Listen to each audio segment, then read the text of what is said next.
Damián Balbuena, rey de un imperio de acero y cristal, contemplaba la ciudad a sus pies.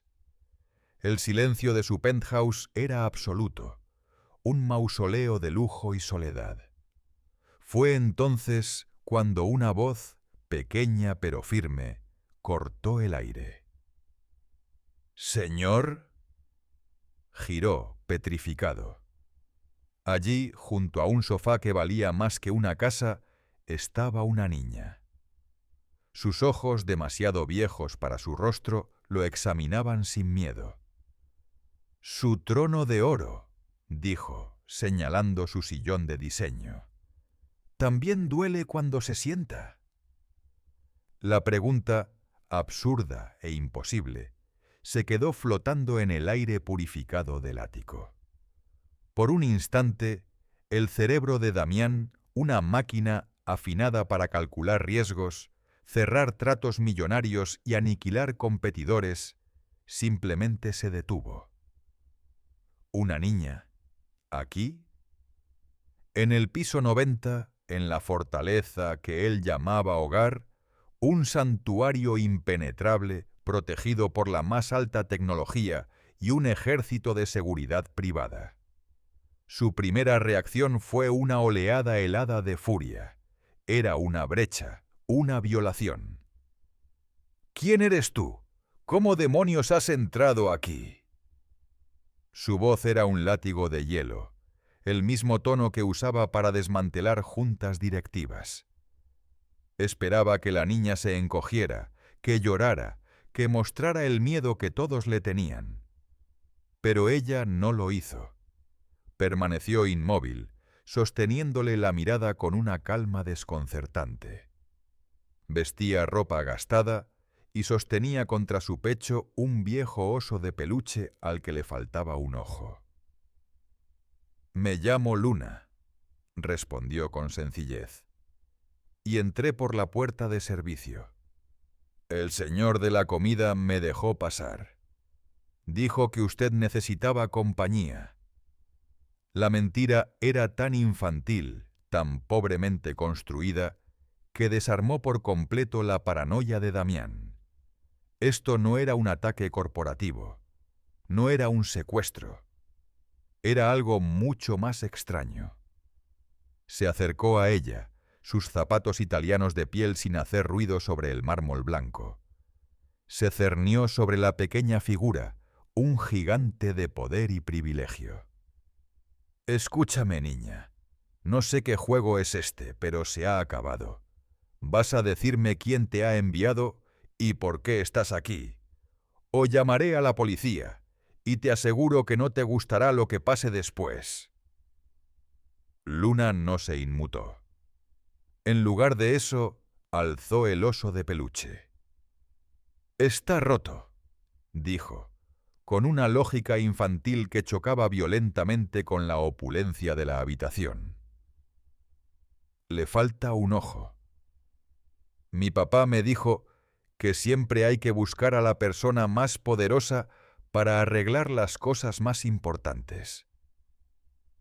Hizo una pausa, y sus ojos, dos pozos oscuros de una seriedad impropia de su edad, se fijaron en él. «Y usted parece alguien que sabe cómo arreglar cosas rotas». Aquella frase lo golpeó con la fuerza de un puñetazo físico. Él no arreglaba cosas. Él las demolía. Compraba empresas en quiebra para despojarlas de sus activos. Destruía reputaciones para ganar ventaja. Rompía a las personas por deporte, por negocio. La ironía era tan brutal que le robó el aliento. Vio el oso, viejo y mutilado, y por una fracción de segundo se vio a sí mismo. Sacudió la cabeza, recomponiéndose. La lógica fría volvió a tomar el control. Pulsó un botón oculto en su escritorio. «Javier, a mi despacho, ahora». Código 1. En menos de 30 segundos, un hombre corpulento y de rostro impasible su jefe de seguridad, entró en la habitación. Se detuvo en seco al ver a la niña, su profesionalismo luchando contra la pura incredulidad. «Señor Balbuena», comenzó Javier. «No preguntes», le cortó Damián. «Sácala de aquí. Llévala a la oficina de seguridad de la planta baja. No dejes que nadie hable con ella hasta que yo baje. Y quiero un informe completo sobre cómo una niña de...». Miró a Luna por primera vez como una persona y no como un problema. 8 años ha conseguido burlar cada protocolo de seguridad que tenemos. Quiero saber quién es, de dónde viene y sobre todo quién la ha enviado. ¿Entendido? Sí, señor, dijo Javier, su voz grave. Se acercó a Luna con una gentileza que sorprendió a Damián. ¿Vienes conmigo, pequeña? Luna miró una última vez a Damián, no con súplica, sino con una extraña expresión de decepción. Le tendió el oso. «Se le olvida», dijo en voz baja. Damián se quedó mirando el juguete como si fuera una serpiente. No lo cogió. Javier tomó con delicadeza el oso y luego la mano de Luna, y la guió fuera de la oficina. La puerta se cerró, y el silencio regresó.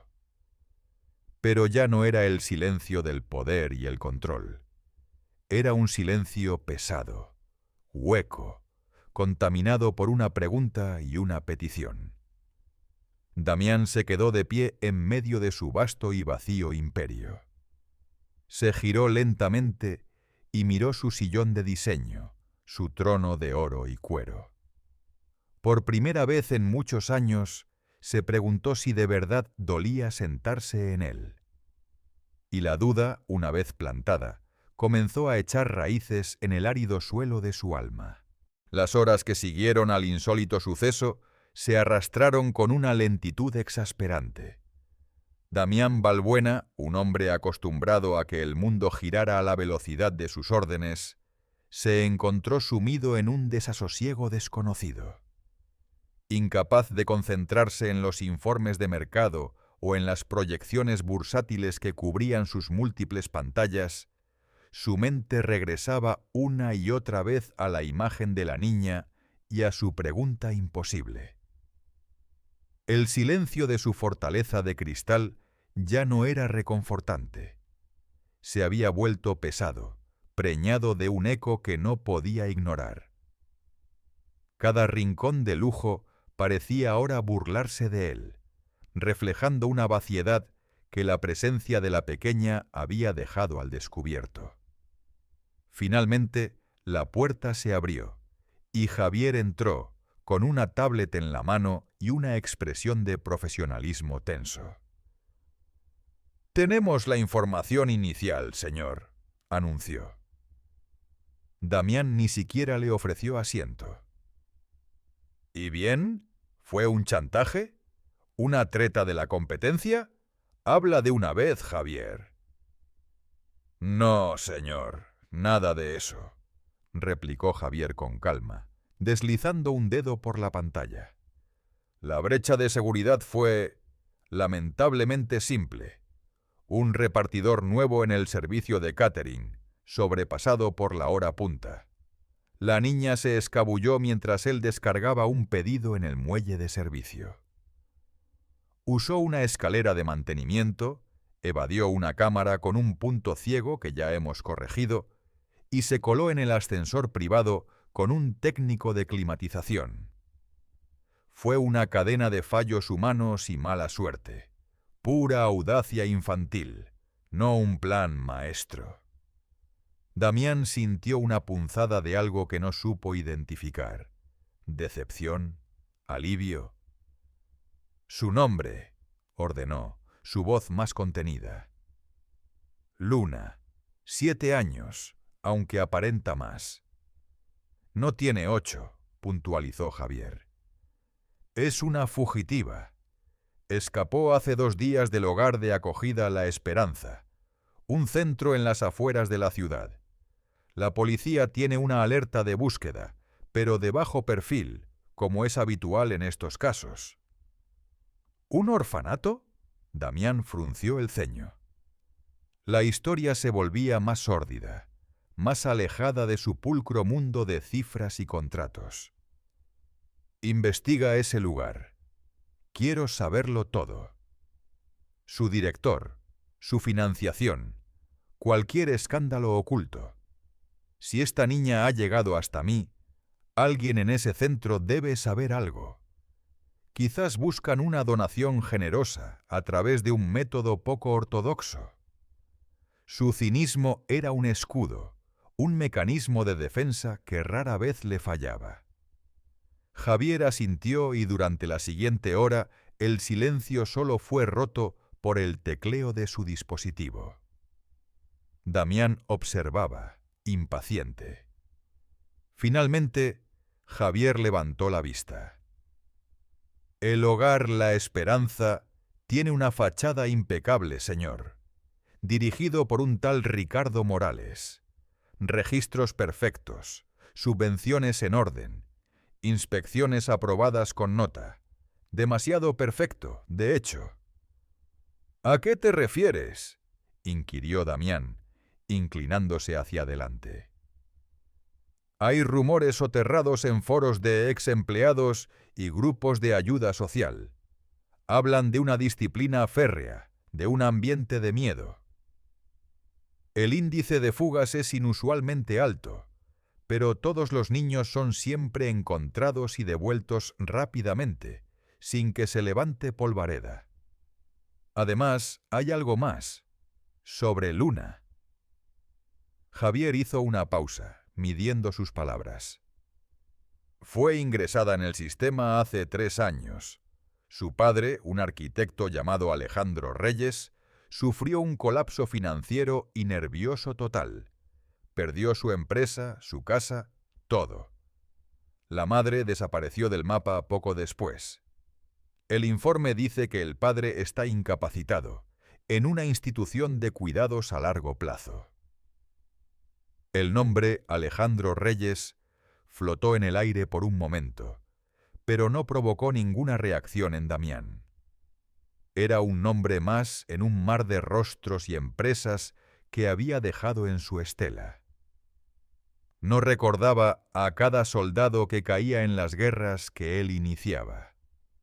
Descartó el dato como irrelevante. Lo que le importaba era la amenaza inmediata. Entonces, el director, Morales, es la clave.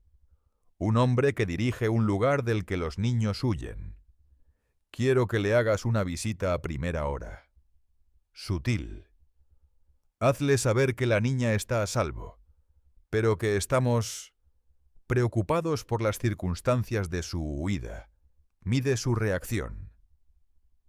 Entendido, señor. Javier se dispuso a marcharse, pero se detuvo. Una cosa más. Proyectó una imagen en la gran pantalla de la pared. Era un fotograma de la cámara de seguridad del pasillo, mostrando a Luna caminando hacia su oficina. Javier hizo zoom en su brazo izquierdo. Parcialmente oculta por la manga de su suéter gastado, se adivinaba la forma de una magulladura oscura y violácea. Pudo ser una caída durante su escape, dijo Javier con neutralidad. ¿O no? Damián se quedó mirando la imagen, inmóvil. La mancha en la piel de la niña era una nota discordante en la sinfonía de su vida ordenada. Era fea, real, dolorosa. Apartó la vista y sus ojos se posaron en su escritorio, donde Javier había dejado el oso de peluche. Lo cogió. El pelaje estaba raído, el relleno compactado por años de abrazos. El hueco donde debería haber un ojo parecía una herida abierta. Sopesó el objeto en su mano. No era un activo, no tenía valor monetario. Y sin embargo, de repente, se sentía como la cosa más pesada de toda la habitación. La investigación que había ordenado para protegerse a sí mismo de una molestia estaba empezando a desenterrar una verdad mucho más incómoda y sucia de lo que jamás había imaginado. La mañana devolvió a Damián su habitual temple de acero. El enigma de Luna se había transmutado en un mero problema logístico, una anomalía que su vasto aparato de recursos estaba a punto de neutralizar. El plan era simple: una visita discreta de Javier al hogar La Esperanza, una evaluación del director Ricardo Morales y una devolución silenciosa de la niña, quizás lubricada con una donación para evitar futuras molestias. Era un procedimiento frío, eficiente y distante. Pero la calma se hizo añicos justo antes del mediodía. Su asistente personal irrumpió en la oficina, violando un protocolo sagrado, con el rostro desencajado. «Señor, disculpe. Hay una situación en la recepción. Es complicada». El fastidio de Damián fue inmediato. «¿Qué puede ser tan complicado?» «Es el director del hogar de acogida, Ricardo Morales», dijo ella con la voz temblorosa. «No está solo. Ha venido con la policía y un equipo de televisión. Está diciendo que usted ha secuestrado a una de sus niñas». Una oleada de furia helada recorrió a Damián. La audacia. Morales no había esperado, había atacado, llevando la guerra a su propio territorio. Era una emboscada pública, una jugada sucia y brillante. «Que el equipo legal suba». «Ahora», ordenó, su voz un filo cortante mientras se dirigía al ascensor. Abajo, en el atrio monumental de mármol y cristal, el circo estaba montado. Ricardo Morales, con su apariencia pulcra y sonrisa de falso benefactor, actuaba para una cámara de televisión, flanqueado por 2 policías de aire incómodo. El espectáculo había paralizado el vestíbulo. Al ver a Damián, Morales alzó la voz. «Señor Balbuena, qué alivio. Estábamos desesperados. Una de nuestras pequeñas más frágiles, Luna, había desaparecido. Solo queremos llevarla de vuelta a casa, a su hogar». El periodista se abalanzó sobre Damián. «Señor Balbuena, ¿puede aclarar por qué una menor fugitiva estaba en su residencia privada? ¿Tiene algo que ver con su huida?» Damián sintió el calor del foco, el peso de decenas de miradas. El titular ya se escribía en su mente. «Magnate implicado en sórdido asunto de menores». Una mancha que podría costarle millones, erosionar la confianza de los inversores y destruir su imagen de control absoluto. En ese instante, su abogada principal, Elena Rojas, apareció a su lado con su equipo. «Caballeros, mi cliente no hará declaraciones», anunció con una autoridad gélida. «Señor Morales, si tiene una reclamación, sírvase usar los canales formales, no este teatro». Morales sonrió, saboreando su ventaja. «La ley es el único canal que necesito. Tengo la custodia legal de la niña. A menos que el señor Balbuena pueda presentar una razón judicial para retenerla, ella vuelve conmigo». Era jaque mate. Entregar a Luna era admitir una conducta inapropiada. Negarse era un delito flagrante frente a las cámaras. Estaba atrapado. Su mirada se cruzó con la de Javier, que había llegado discretamente y le hizo un gesto casi imperceptible. La niña estaba abajo. Podía oírlo todo. Una decisión se forjó en la mente de Damián, no nacida de la piedad, sino de la más pura estrategia de supervivencia. No iba a perder. no así. Se inclinó y susurró una orden corta y precisa al oído de Elena. La abogada le miró, sus ojos abriéndose con sorpresa por una fracción de segundo antes de que su máscara de profesionalismo volviera a su sitio. Asintió. Se plantó frente a todos y su voz resonó en el atrio. «Agentes, no vamos a entregar a la menor», declaró Elena. Y el silencio se hizo profundo. «De hecho, en este preciso momento, estamos presentando una solicitud de custodia de emergencia. Tenemos serias razones para creer que el bienestar de la niña corre peligro en el hogar La Esperanza. El señor Balbuena, como ciudadano responsable, asumirá su cuidado temporal hasta que un juez evalúe la situación». La sonrisa de Ricardo Morales se congeló y se hizo añicos. La confusión dio paso a una ira mal disimulada. El periodista, por su parte, parecía haber encontrado una mina de oro. Damián Balbuena había esquivado la bala, pero para hacerlo había saltado voluntariamente al fuego. Acababa de encadenarse al destino de la niña, transformando una molestia en una cruzada pública que ya no podía abandonar. La victoria en el vestíbulo tuvo un sabor amargo, metálico. Damián había ganado la batalla, pero la guerra acababa de empezar, y el campo de batalla era ahora su propio hogar. El penthouse, antes un santuario de orden y silencio, se había convertido en el territorio de una pequeña exiliada.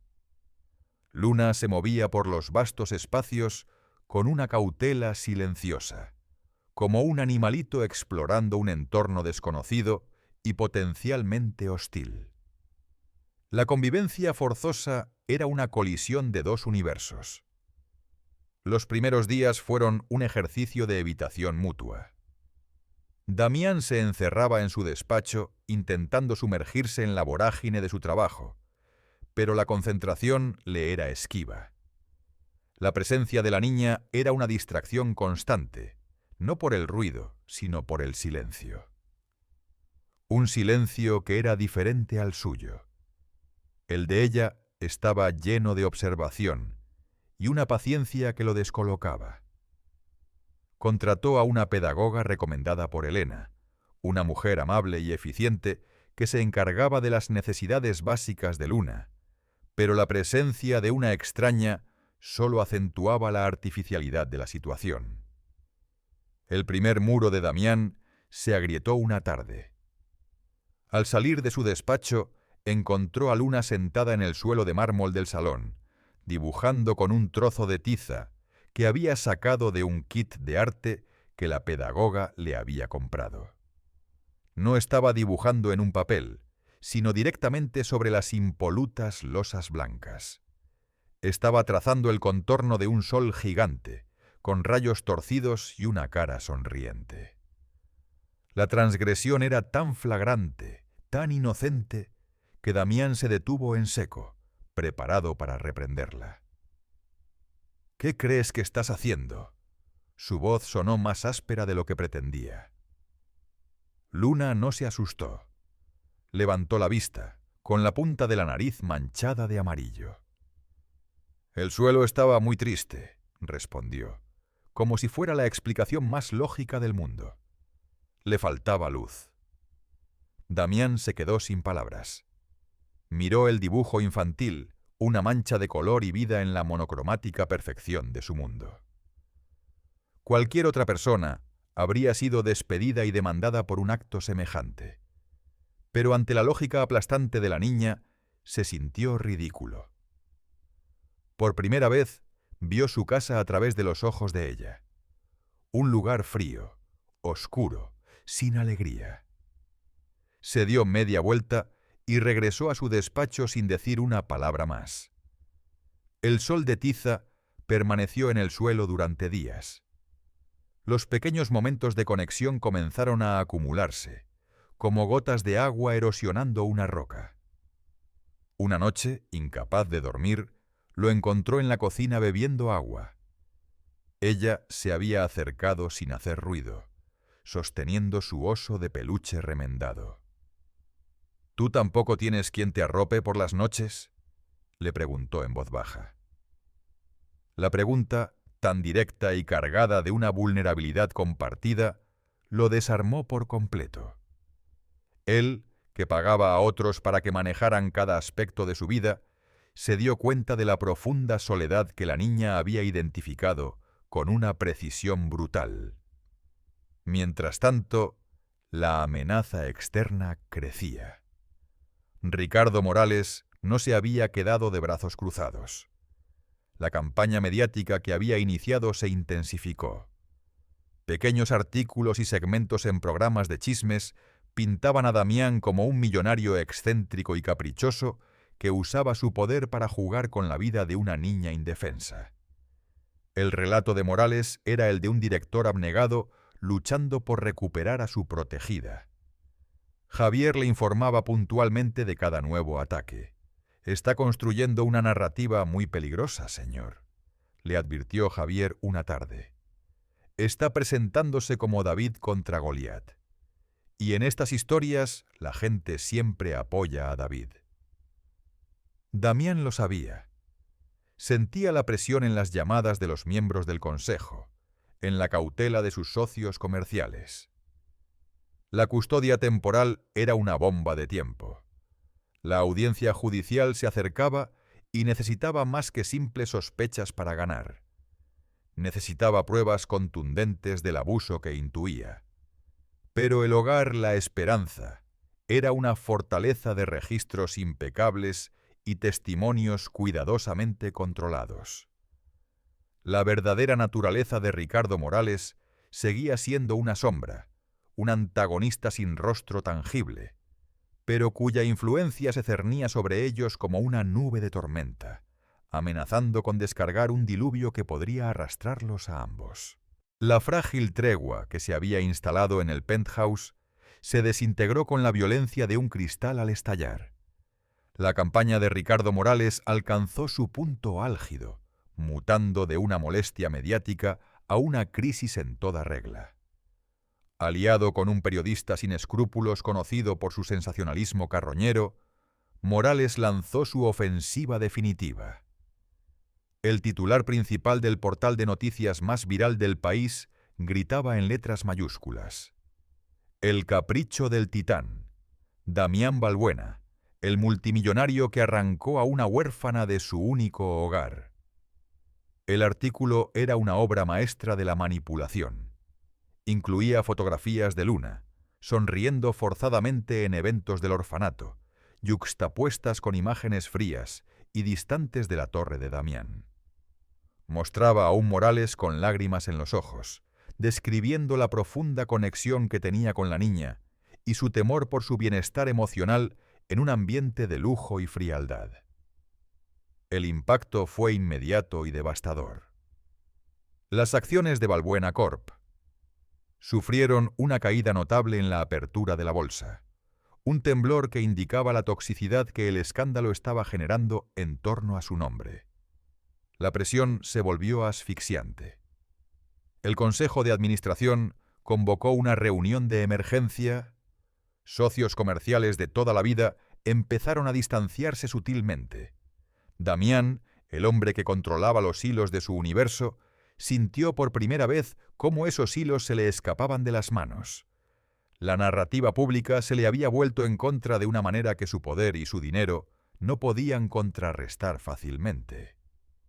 Pero el golpe más duro no vino del mundo financiero, sino de dentro de su propia fortaleza.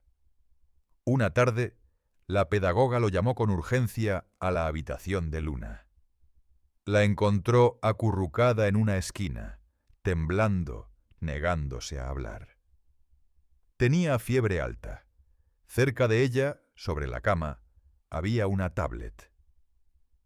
En la pantalla, congelada, estaba la noticia, con una foto de Morales sonriendo paternalmente.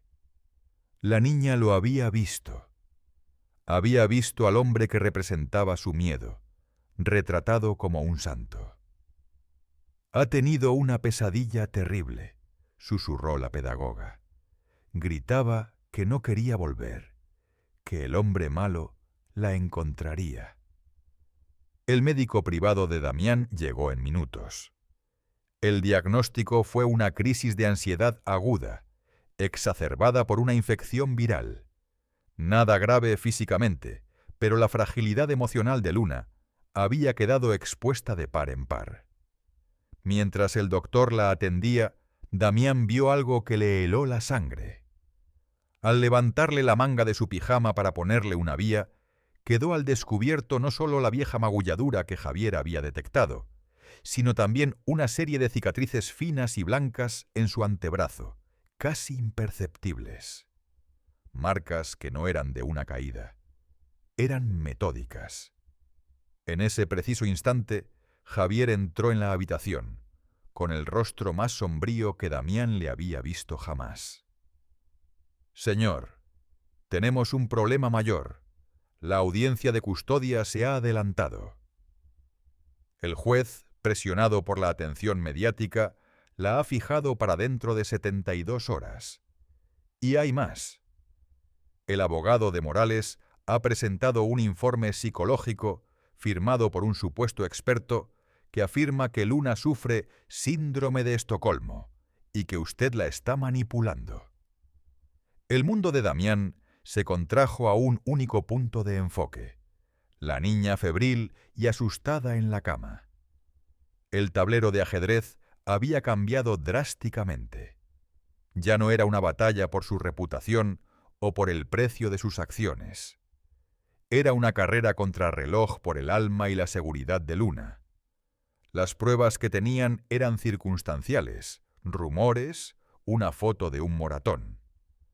Contra eso, Morales había construido un muro de mentiras con apariencia de verdad, respaldado por expertos y la opinión pública. El reloj había comenzado su cuenta atrás. Tenían 3 días para desmantelar la fortaleza de Ricardo Morales, o Luna sería devuelta a su infierno personal, esta vez con el sello de aprobación de un tribunal.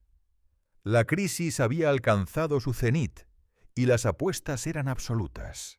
El aire del penthouse se había vuelto irrespirable, contaminado por el pánico y la presión mediática. Cada ventana parecía un objetivo para los teleobjetivos de los paparazzi, cada llamada una nueva amenaza. Damián, actuando con un instinto protector que no sabía que poseía, tomó una decisión drástica. «Prepara el helicóptero, Javier, nos vamos». No era una pregunta, era un decreto. «Cancela todas mis reuniones, desconecta todo. Nadie debe saber a dónde vamos». Horas más tarde, el ruido ensordecedor de la ciudad fue reemplazado por el susurro del viento entre los pinos. Aterrizaron en un claro cubierto de hierba junto a una propiedad que Damián no había visitado en más de 2 décadas, la antigua casa de campo de su madre. Era una construcción rústica de piedra y madera, alejada de cualquier núcleo urbano, un lugar anclado en un tiempo que él se había esforzado por olvidar. Era el antónimo perfecto de su vida en la metrópoli, sencilla, orgánica, silenciosa. Al bajar del helicóptero, con Luna envuelta en una manta y todavía débil por la fiebre, Damián sintió el choque del pasado. El aire olía a tierra húmeda y a resina.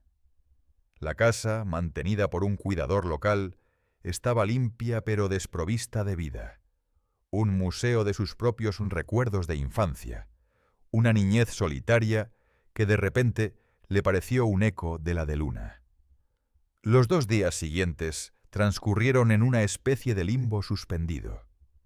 Sin la distracción de su imperio, Damián se vio forzado a estar presente. La pedagoga no había ido con ellos. Eran solo él, Luna, Javier, coordinando la investigación a distancia, y la inmensidad de la naturaleza. El primer día, Luna apenas salió de su habitación, recuperándose, mientras Damián caminaba por los alrededores, inquieto, como un león enjaulado en un prado. La transformación comenzó al segundo día. Damián encontró a Luna en el porche, observando a un pájaro construir su nido en una viga. No hablaron, pero él se sentó a una distancia prudente y observó con ella. El silencio entre ellos ya no era tenso, sino compartido. Más tarde, explorando un viejo cobertizo, encontró una bicicleta oxidada de su infancia. Sin pensarlo, pasó la tarde limpiándola y ajustándola. «Nunca he montado en una», dijo Luna en voz baja cuando se la mostró.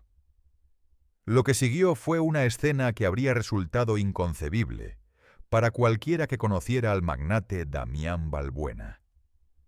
En un camino de tierra, bajo la luz dorada del atardecer, corría torpemente junto a la bicicleta, sosteniendo el sillín, mientras Luna, con una mezcla de miedo y emoción, intentaba pedalear. Hubo caídas, rodillas raspadas, atendidas con torpeza por él, y frustración, pero entonces llegó el momento mágico. Él la soltó, y ella se mantuvo en equilibrio, pedaleando sola durante unos metros antes de caer entre risas. Esa risa, clara y genuina, resonó en el valle y pareció romper algo dentro de Damián. Por primera vez en años, él también se rió. Una risa extraña, oxidada por el desuso. En ese instante, lejos de su trono de oro, cubierto de polvo y con las manos manchadas de grasa, no era el CEO de Balbuena Corp. Era solo un hombre enseñando a una niña a montar en bicicleta. Esa noche, sentados frente a una chimenea que él mismo había logrado encender tras varios intentos fallidos, Luna se acurrucó cerca, con su oso de peluche. «Aquí no hay hombres malos», murmuró, medio dormida. Damián la miró, el rostro de la niña iluminado por el fuego danzante. La vulnerabilidad que había visto en ella ya no le provocaba incomodidad, sino un feroz instinto de protección. La audiencia era en menos de 48 horas. La investigación de Javier seguía estancada en un muro de silencio. Pero aquí, en este refugio improvisado, lejos del ruido y la furia de su mundo, algo fundamental había cambiado. Damián Balbuena se dio cuenta de que ya no luchaba por su reputación, luchaba por ella. Y esa comprensión lo llenó de una calma y una determinación que no había sentido nunca. La calma del refugio rural era una ilusión, una burbuja a punto de ser perforada por la afilada aguja de la realidad. La mañana de su último día en la casa de campo, mientras Luna intentaba con determinación dominar la bicicleta en el camino de tierra, el teléfono satelital de Damián sonó. Era Javier. Su voz, normalmente un modelo de impasibilidad, contenía una nota de urgencia contenida. «Señor, lo tengo. Finalmente rompimos el muro». Damián se apartó, sintiendo una mezcla de alivio y aprensión. «¿Qué has encontrado? ¿Testigos? ¿Pruebas del abuso?» «Algo mucho más profundo», respondió Javier. «Conseguimos que un ex conserje del hogar La Esperanza hablara. Lo despidieron injustamente y quería vengarse. Nos dio acceso a los archivos personales de Ricardo Morales, los que guardaba bajo llave. No solo hay pruebas de malversación de fondos, sino también un registro detallado de los castigos físicos. Pero eso no es lo principal». Javier hizo una pausa, y el silencio en la línea pareció cargarse de peso. «Encontré los expedientes originales de ingreso de los niños, los que no están digitalizados, incluyendo el de Luna». Damián contuvo el aliento.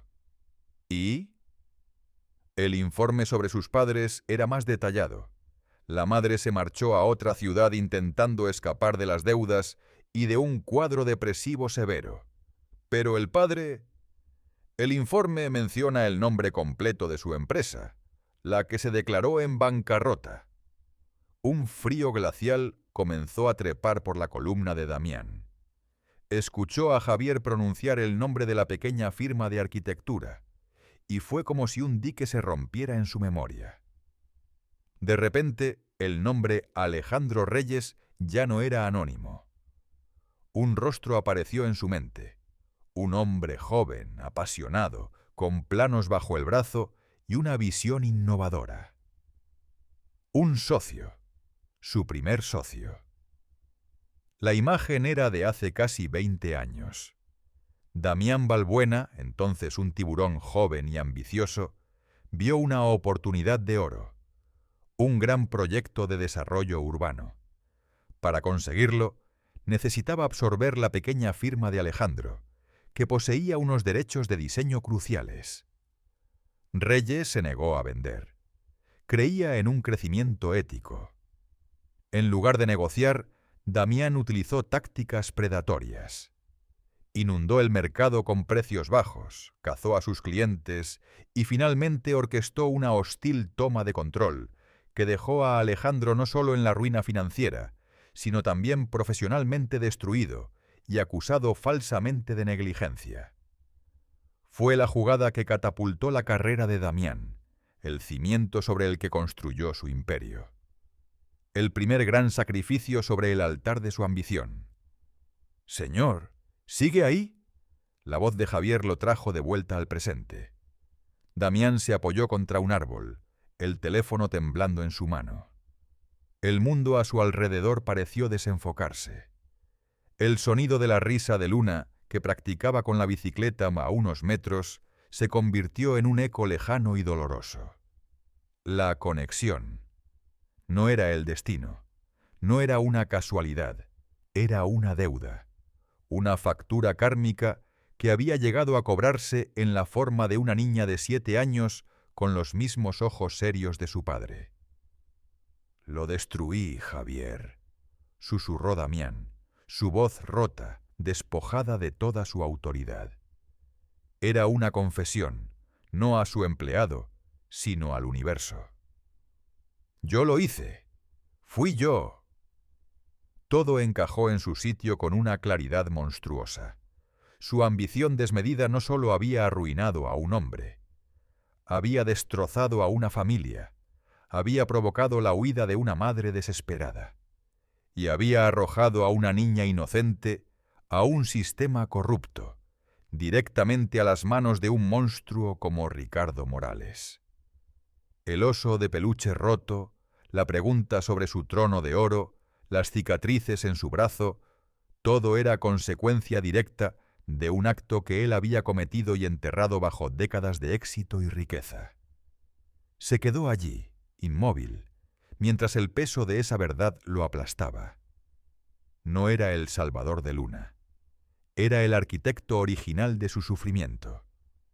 Y esa revelación, en la quietud del campo, fue más devastadora que cualquier caída en la bolsa o cualquier ataque mediático. Era el juicio final de su propia conciencia.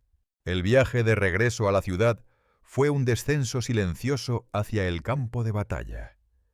Damián observaba a Luna dormir en el asiento del helicóptero, su rostro tranquilo en un sueño inocente, ajena a la tormenta que se había desatado en el alma del hombre a su lado. La revelación no lo había debilitado. Por el contrario, lo había forjado en una nueva forma. La culpa era un fuego purificador, y de sus cenizas emergía una claridad de propósito que nunca antes había conocido. Ya no se trataba de ganar, se trataba de reparar, de expiar. A su llegada, se reunió con su equipo legal. Elena Rojas le presentó la estrategia para la audiencia, una ofensiva quirúrgica. Tenían las pruebas de Javier, la malversación, los testimonios del ex conserje, los registros de castigos. Podían destruir a Ricardo Morales en el estrado, exponerlo como un criminal y un abusador, y asegurar la custodia de Luna para Damián. Sería una victoria total, una que además limpiaría su nombre y restauraría su imagen pública. «Ganaremos, Damián», le aseguró Elena con confianza.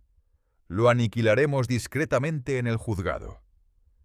Damián escuchó el plan, pero su mente estaba en otro lugar. Miró por la ventana de su oficina la ciudad que se extendía a sus pies, el imperio que había construido sobre los cimientos de la ruina de otro hombre. La victoria que Elena le ofrecía era hueca, una mentira más.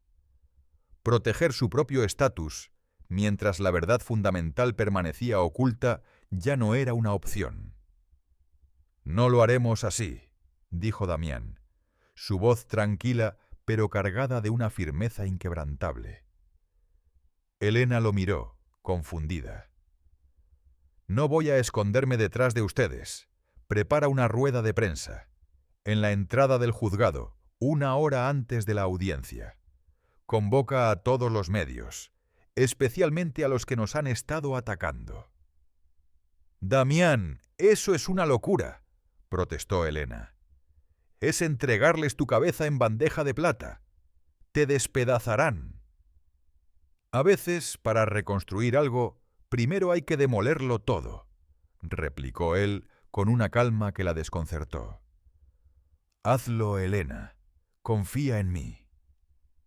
1 hora antes de la audiencia, la escalinata del juzgado era un hervidero de periodistas y cámaras, atraídos por la promesa de una declaración del enigmático magnate. Ricardo Morales estaba allí, disfrutando de su papel de víctima, ofreciendo entrevistas con su falsa humildad. Cuando Damián apareció, un silencio expectante se apoderó de la multitud. No llevaba su armadura habitual de traje a medida y arrogancia. Vestía de forma sobria, y su rostro mostraba una gravedad que nadie le había visto antes. Se plantó frente a los micrófonos, ignorando las preguntas que le gritaban. No miró a Morales, su mirada parecía buscar algo en la distancia. «Los he convocado hoy no para defenderme de las acusaciones que se han vertido sobre mí», comenzó, su voz clara y firme resonando en el aire, «sino para confesar una verdad mucho más profunda». La multitud enmudeció. Damián procedió a relatar, sin adornos ni excusas, la historia de cómo había construido su imperio. Contó la historia de un joven y brillante arquitecto llamado Alejandro Reyes, su primer socio. Describió con una honestidad brutal las tácticas que había empleado para arruinarlo, cómo había sacrificado la ética y la decencia en el altar de la ambición. La tragedia de la niña que hoy nos ocupa, Luna Reyes, no comenzó el día que huyó de un hogar de acogida corrupto, declaró Damián, y su voz se quebró por un instante. Comenzó hace casi 20 años, el día que yo decidí que mi éxito era más importante que la vida de su padre. Yo soy el origen de su dolor. El sistema falló al no protegerla, pero yo fui quien la arrojó a ese sistema. Un murmullo de asombro recorrió a los periodistas. Morales palideció, dándose cuenta de que la narrativa se le había escapado de las manos de la forma más inesperada. «Por lo tanto», continuó Damián, «hoy anuncio mi renuncia con efecto inmediato como CEO de Balbuena Corp. Además, transferiré la mayor parte de mi fortuna personal para crear una fundación. Su primer objetivo será compensar a todas las familias y pequeños empresarios perjudicados por las prácticas de mi compañía en sus inicios, empezando por la familia Reyes. Su segundo objetivo será auditar y reformar el sistema de hogares de acogida para que ningún niño vuelva a sufrir lo que Luna ha sufrido». Se hizo un silencio sepulcral. Damián Balbuena, el titán intocable, acababa de inmolarse en público. Había sacrificado su imperio, su fortuna y su reputación. No para ganar una batalla legal, sino para buscar la redención. Era un acto de rendición total y al mismo tiempo la mayor muestra de poder que jamás había ejercido. La confesión de Damián detonó como una bomba de implosión en el corazón de la ciudad. El epicentro del escándalo se desplazó de él hacia Ricardo Morales y el sistema que le había permitido operar. La audiencia de custodia, que se anticipaba como un duelo de titanes, se convirtió en una formalidad aplastante. Con las pruebas irrefutables presentadas por el equipo de Elena y la confesión pública de Damián resonando en cada rincón, la defensa de Morales se evaporó. Fue arrestado esa misma tarde, no solo por el caso de Luna, sino por una cascada de acusaciones que emergieron de las sombras, inspiradas por el acto de Damián. El hogar La Esperanza fue clausurado y se inició una investigación a gran escala. Para Damián, la caída fue vertiginosa. El Consejo de Administración aceptó su renuncia con una celeridad gélida, ansioso por distanciarse del escándalo. Perdió su título, su poder, el control del imperio que había sido sinónimo de su existencia. Observó desde la distancia cómo los noticieros analizaban su autoinmolación, algunos llamándolo un mártir moderno, otros un sociópata con un ataque de conciencia tardío. A él no le importaba. El ruido exterior era irrelevante frente a la silenciosa tarea que tenía por delante. Puso en venta el penthouse, un mausoleo de una vida que ya no reconocía como suya. En medio de esta demolición de su antigua identidad, ocurrió el milagro. Los tribunales, enfrentados a un caso sin precedentes, vieron en Damián no a un magnate caído, sino al único adulto que había demostrado un compromiso real y sacrificial por el bienestar de Luna. Le concedieron la guarda y custodia permanente. Así, el hombre que acababa de renunciar a todo, se convirtió oficialmente en el ancla y el protector de la niña que había sido la catalizadora de su ruina y su salvación. Su nueva vida comenzó en un apartamento luminoso y espacioso, pero decididamente terrenal, en un barrio tranquilo. El contraste era abismal. El silencio ya no era el de un vacío opulento, sino el de la normalidad. Aprender a ser padre fue un proceso torpe y humilde. Descubrió la complejidad de preparar un desayuno equilibrado, la frustración de las matemáticas de segundo grado y la magia de leer un capítulo de un libro hasta que unos pequeños párpados se cerraban. Luna, liberada del peso de su pasado inmediato, comenzó a transformarse. La niña de ojos viejos y serios empezó a dar paso a una pequeña llena de preguntas, cuya risa ocasional era el sonido más valioso del nuevo universo de Damián. La Fundación Balbuena, ahora gestionada por una junta independiente, pero guiada por sus directrices, se puso en marcha. Su primera directiva, la más crucial, fue encontrar a la madre de Luna. Javier, quien había rechazado ofertas lucrativas para quedarse al lado de Damián como jefe de operaciones de la Fundación, lideró la búsqueda. La encontraron en una pequeña ciudad costera, trabajando en un modesto café, viviendo bajo otro nombre, una sombra de la mujer que había sido. Damián fue a verla solo. No hubo excusas ni justificaciones. Se sentó frente a ella en una mesa de aquel café y le contó la verdad, su verdad.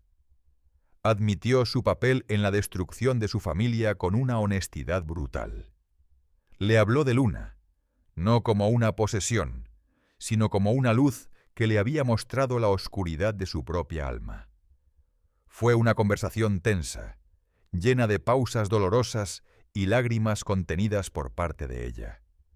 No hubo un perdón inmediato, sería ingenuo esperarlo, pero sí sembró la semilla de una posibilidad. El proceso de reconstrucción de los lazos familiares comenzó con una delicadeza extrema, bajo la supervisión de terapeutas. Damián se convirtió en un puente. Facilitó las primeras videollamadas, luego las primeras visitas supervisadas. Se retiraba discretamente, dándoles el espacio para redescubrirse. Vio cómo la rigidez en los hombros de Luna desaparecía al oír la voz de su madre, cómo una chispa de la antigua alegría volvía a los ojos de aquella mujer herida. Su nueva familia no era convencional.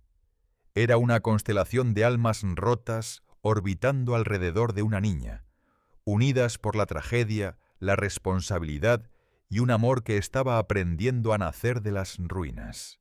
Había transcurrido un año.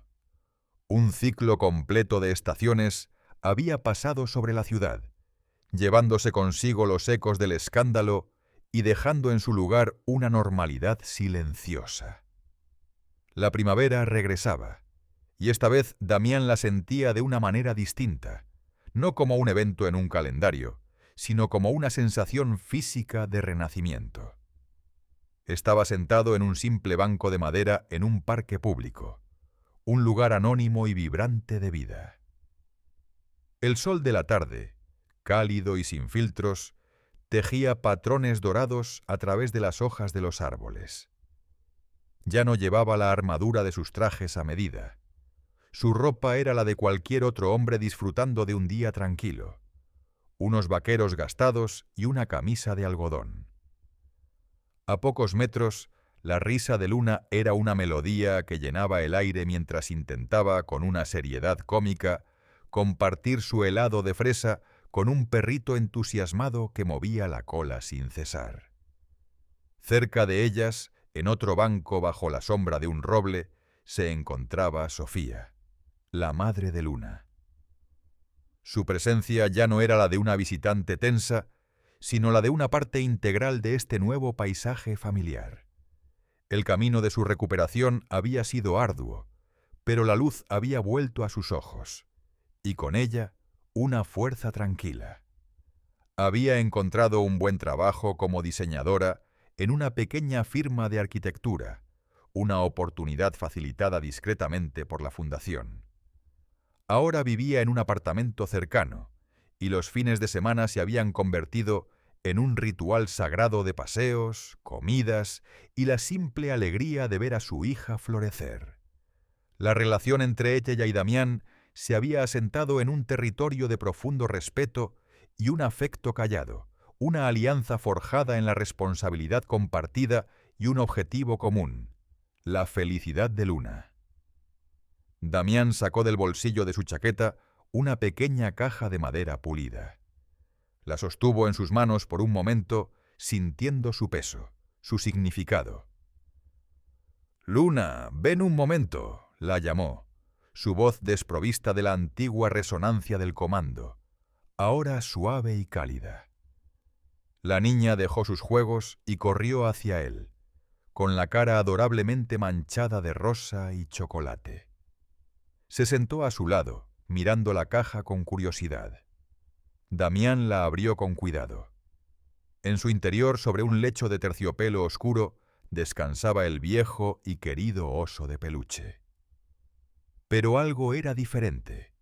En el hueco vacío de su rostro, donde antes solo había una herida de tela, ahora brillaba un botón de nácar iridiscente, cosido con un meticuloso hilo dorado. No era una réplica del ojo original.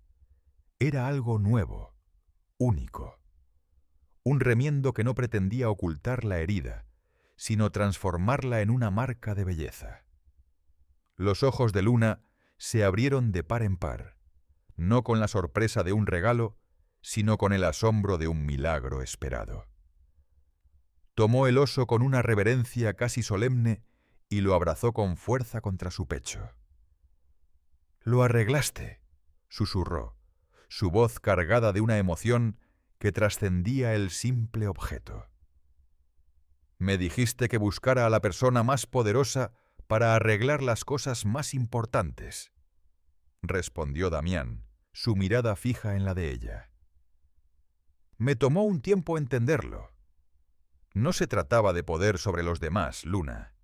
Se trataba de tener el poder sobre uno mismo, el poder de admitir que estás roto y la valentía de empezar a recoger los pedazos». Se quedaron en silencio por un largo momento, un universo de entendimiento pasando entre ellos.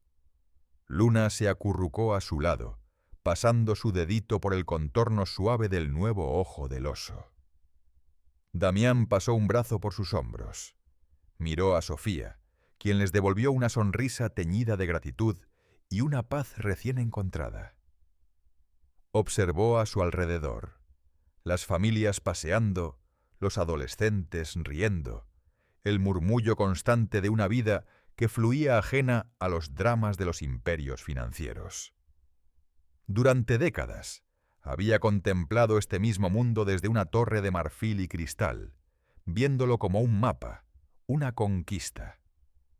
Ahora estaba sentado en la tierra, sintiendo la textura áspera de la madera bajo sus manos, siendo una parte anónima de ese fluir. El banco no era un trono, no tenía el frío del oro ni la arrogancia del diseño. Era simplemente un lugar para descansar. Y por primera vez en su vida adulta, su alma no sentía dolor alguno. No había un vacío que llenar, ni una soledad que negar. Solo una profunda, serena y abrumadora sensación de haber llegado, por fin, a casa.